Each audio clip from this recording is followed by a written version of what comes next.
Students, आज हम लोग डिस्टेंस टाइम ग्राफ देखेंगे क्या होता है। ठीक है, तो डिस्टेंस और टाइम के बीच में जो भी वेरिएशन है, अगर हम उसको ग्राफ पेपर पे ड्रॉ करते हैं तो हमें डिस्टेंस टाइम ग्राफ मिलता है।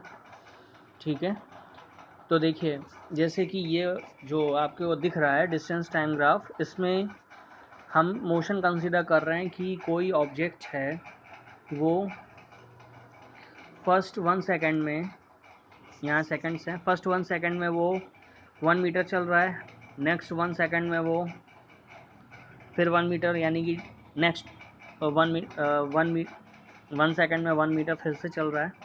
ऐसे वो कंटिन्यूसली, ठीक है, 3 सेकंड में 3 मीटर है, 4 सेकंड में 4 मीटर है। ठीक है, तो ये आपको दिख रहा है। तो इसके बेसिस पे हम क्या करते हैं, ये 1 को, ये इन लाइन्स को, इन पॉइंट्स को जब हम ड्रॉ करते हैं तो हमें ये लाइन ऐसे मिल जाती है। ठीक है, और इसके अलावा अगर आप इनके बीच में इंटरवल देखें तो 0 से 1 के बीच में जो इंटरवल है वो 1 माइनस 0 आप करिए तो ये कितना आ जाएगा 1। 2 माइनस 1 करेंगे कितना आएगा 1। 3 माइनस 2 करेंगे कितना आएगा 1। 4 माइनस 3 करेंगे कितना आएगा 1। यानी कि 0 से 1 के बीच में टाइम इंटरवल 1 है, 1 से 2 के बीच में टाइम इंटरवल 1 है, 2 से 3 के बीच में टाइम इंटरवल 1 है, 3 से 4 के बीच में टाइम इंटरवल 1 है। ऐसे ही यहाँ पर 0 से 1 के बीच में टाइम इंटरवल 1, 1 से 2 के बीच में 1, 3 से 2 के बीच में 1, 4 से 3 के बीच में टाइम इंटरवल 1। यानी कि ये सब क्या है, टाइम इंटरवल। यानी कि ये जो ऑब्जेक्ट है वो इक्वल टाइम इंटरवल में इक्वल डिस्टेंस ट्रैवल कर रहा है। ठीक है, तो इसका जो मोशन है वो यूनिफॉर्म मोशन है। तो यूनिफॉर्म मोशन में आपको पता है जो ग्राफ होता है वो स्ट्रेट लाइन आता है। ये ग्राफ आपको स्ट्रेट लाइन दिख रहा है।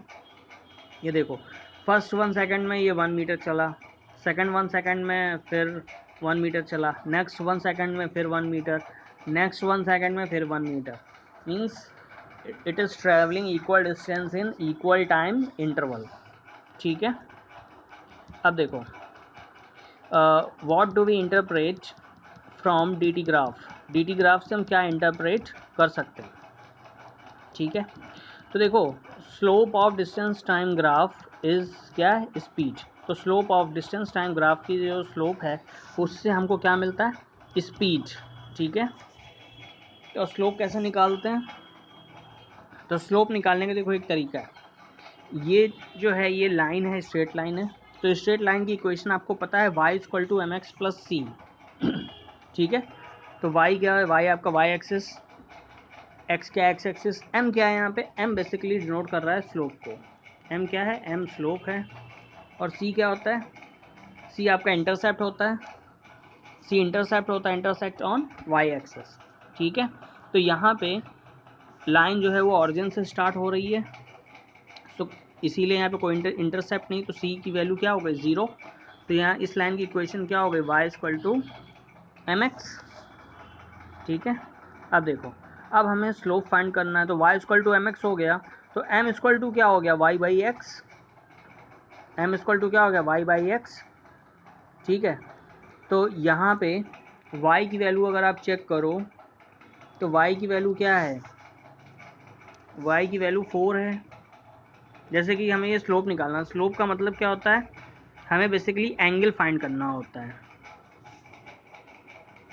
ठीक है, कि ये जो लाइन है ये एक्स एक्सिस से क्या एंगल फॉर्म कर रही है। ठीक है, एक्स एक्सिस से ही देखना होता है, बात समझिएगा। ठीक है, तो यहाँ पे ये जैसे ये 4 है तो इस 4 को और यहाँ ये 4 को ऐसे मैंने मिला दिया। ठीक, ये तो आपको ये क्या है, जो m है, m इक्वल टू होता है tan थीटा, या y equal to M x. देखो यहाँ से भी आपका आ जाएगा y equal to M x, तो m इक्वल टू क्या हो गया, y अपॉन एक्स। तो y की वैल्यू यहाँ 4 है, x की वैल्यू 4 है, तो m equal to y upon x equal to 4/4 equal to 1। ठीक है, अच्छा एक चीज़ और देखो, तो y अपॉन एक्स, अगर tan थीटा निकालोगे y अपॉन एक्स, तो y अपॉन एक्स ये आपका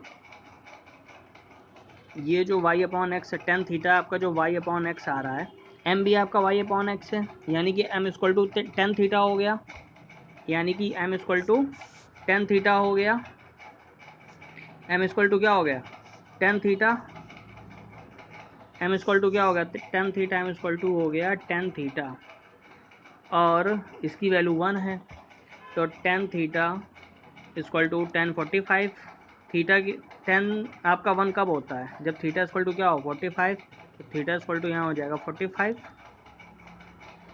और अब देखो m equal to tan theta, m equal to tan theta equal to y upon x, y क्या है, y आपकी डिस्टेंस है,